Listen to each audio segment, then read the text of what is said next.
नमस्कार साथियों, माँ recce healing and mistake science से मैं मास्टर रेकी हीलर, हिप्नोथेरेपिस्ट और एस्ट्रोलॉजर शशि लखेरा आपका अपने चैनल पर बहुत बहुत स्वागत करती हूँ। साथियों, आज हम बात करेंगे कार्मिक नॉट्स के बारे में, जो हमारे कर्म बंधन होते हैं उनके बारे में। किसी भी व्यक्ति के जो कर्म होते हैं, ये एक ऐसी ऊर्जा होती है, ये ऐसी एनर्जी होती है जो कि व्यक्ति तक वापस आती ही है। हम जो भी कर्म कर रहे हैं वो लॉ ऑफ कर्मा के हिसाब से आपको वापस मिलते हैं। कर्मों का हिसाब किताब साथियों ऐसा होता है कि जिससे आप बच नहीं सकते। ये वो एनर्जी होती है जो कभी आपने बाहर यूनिवर्स को दी थी और आज यूनिवर्स के माध्यम से ही आपको ये वापस मिल रही है। हमारे कई रिलेशन ऐसे होते हैं जिनमें हम ये सोचते हैं कि ये व्यक्ति, इसने मेरे साथ ऐसा क्यों किया, इसने मेरे साथ ऐसा इतना बुरा बर्ताव क्यों किया, इसने मेरे साथ गाली गलौज क्यों की, इसने मेरी इंसल्ट क्यों की, ये मेरे से ईर्ष्या क्यों करता है। तो साथियों, ये सब वही एनर्जी होती है जो कभी ना कभी आपने दी थी। यही एनर्जी आपको वापस मिलती है। साथियों, अब जो आपके पास ऐसी एनर्जी आती है, ये तो आनी है क्योंकि आपने कभी ना कभी ये एनर्जी सेंड की थी। यदि यही एनर्जी आपको 1 घंटे में वापस मिलती है तो आपको याद रहता है कि हाँ, ये मेरा ही किया हुआ कर्म था। पर यही ऊर्जा जब आपको 10 साल के बाद मिलती है तो आप ये भूल जाते हैं कि मेरे किस कर्म के कारण मेरे साथ ऐसा हुआ। साथियों, इसी तरह से जब 100 साल बाद ऐसी एनर्जी आपको मिलती है कर्मों के रूप में, तो आप सोचते हैं, परेशान होते हैं कि मैंने ऐसा क्या किया जिसके कारण मेरे साथ ऐसा हुआ। ये सब साथियों कार्मिक बंधन ही होते हैं और ये वो एनर्जी होती है जो आप तक आनी ही है। चाहे आप पूरी दुनिया में कहीं भी चले जाओ, आपको ये एनर्जी मिलनी ही है। जैसे एक मोबाइल से अगर आपको कोई SMS सेंड करता है तो आप चाहे इंडिया में हो चाहे आप बाहर हो, आपको ये SMS मिलेगा। उसी तरह से आपको आपके कर्म वापस मिलते ही हैं। तो साथियों, जो आपको ये कर्म मिल रहे हैं, ये आपके ही कुछ कर्मों का हिसाब है। पर अब हम ऐसा क्या करें जिससे हम ऐसी एनर्जी से बचें।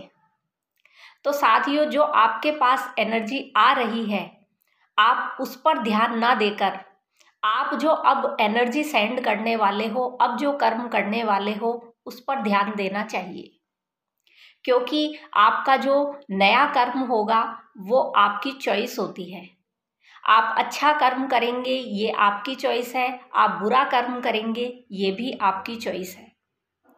तो आप यदि चाहते हैं कि यूनिवर्स से आपको पॉजिटिव एनर्जी मिले, अच्छे लोग मिले, अच्छे कर्म मिले, तो आप यूनिवर्स में पॉजिटिव एनर्जी ही सेंड कीजिए।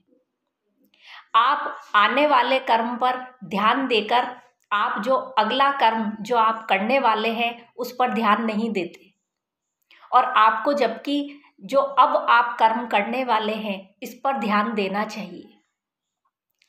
तो आपको साथियों, जो आपने अज्ञानता से जो नेगेटिव कर्म किए उनको तो आपको भोगना ही होता है, वो एनर्जी तो आपके पास आनी ही होती है। पर अब आप सही कर्म करके अपने आने वाले फ्यूचर को, आने वाले समय को आप बदल सकते हैं।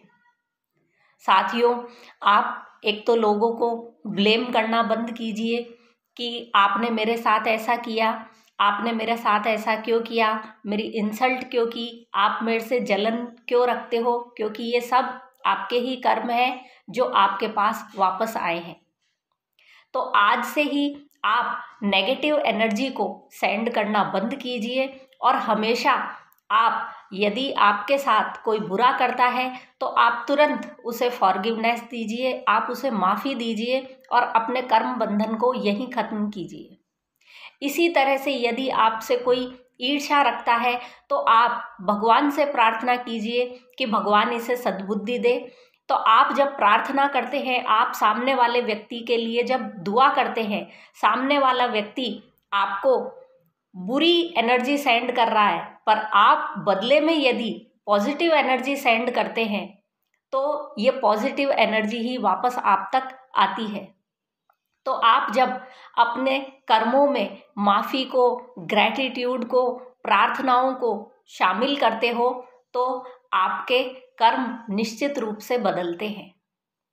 साथियों, जो एक कहावत है कि जो आपकी तरफ ईंट फेंके तो आप ईंट का जवाब पत्थर से दीजिए, ये हमारे व्यवहारिक भाषा में ही इसका उपयोग होता है।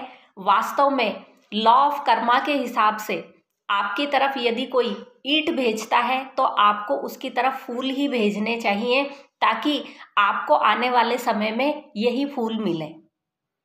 तो साथियों, आप अपने आने वाले जो भी समय है इसको अपने कर्मों की एनर्जी से चेंज करना आज से ही चालू कीजिए और देखिए आप निश्चित रूप से आपका भाग्य बदलना चालू हो जाएगा। साथियों, जो भी हमारे कर्म होते हैं यही हमारे भाग्य का निर्धारण करते हैं।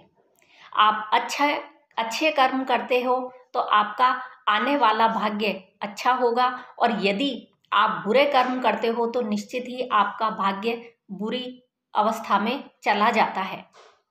साथियों, जो भी आप कर्म करते हो ये कर्म बहुत सोच समझकर आपको करने चाहिए कि इन कर्मों से किसी का नुकसान तो नहीं है। यदि आपके किसी कर्म के करने से किसी व्यक्ति का, यूनिवर्स का, प्रकृति का नुकसान होता है तो आने वाले समय में आप इन कार्मिक बंधनों से निपटने के लिए तैयार रहिए। साथियों, जो हमारी जन्म पत्रिका होती है ये हमारे भाग्य का निर्धारण करती है, पर हमारे कर्मों का निर्धारण हम स्वयं करते हैं। तो आप यूनिवर्स में अच्छी वाइब्रेशन भेजिए, अच्छी एनर्जी भेजिए, जिससे कि बदले में आपको अच्छी एनर्जीज ही मिल सके। तो साथियों, ये होता है कार्मिक रिलेशन, कार्मिक बंधन। तो आप अपने कार्मिक बंधनों को समझिए।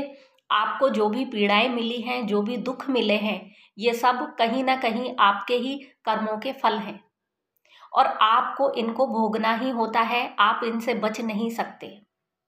आप चाहते हैं कि आपका आने वाला समय अच्छा हो, आने वाले समय में आपको बहुत अच्छी वाइब्रेशंस मिले, तो आज से ही आप लोगों के प्रति, प्रकृति के प्रति, जानवरों के प्रति, हर एक निर्जीव वस्तु के प्रति आप अच्छी वाइब्रेशन रखिए और फिर देखिए आप किस तरह से इन कार्मिक बंधनों से मुक्त होते हैं।